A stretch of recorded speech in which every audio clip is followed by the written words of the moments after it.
Hari ini saya melakukan kerja-kerja penukaran plastik luksina pada kotak madu lebah kelulut terminata dan juga kelulut itama saya. Disebabkan plastik luksina pada kotak madu koloni lebah kelulut saya agak tidak sempurna dan teruklah juga sahabat menyukarkan saya untuk membuat pemantauan di dalam kotak madu mereka.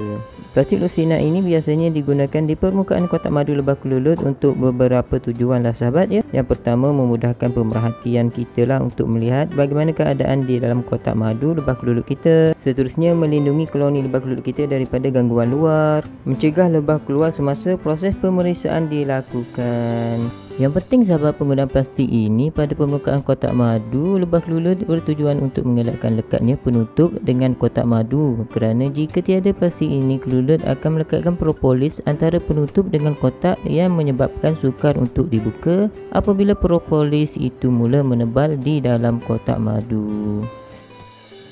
So, apa pendapat sahabat? Boleh tinggalkan komen.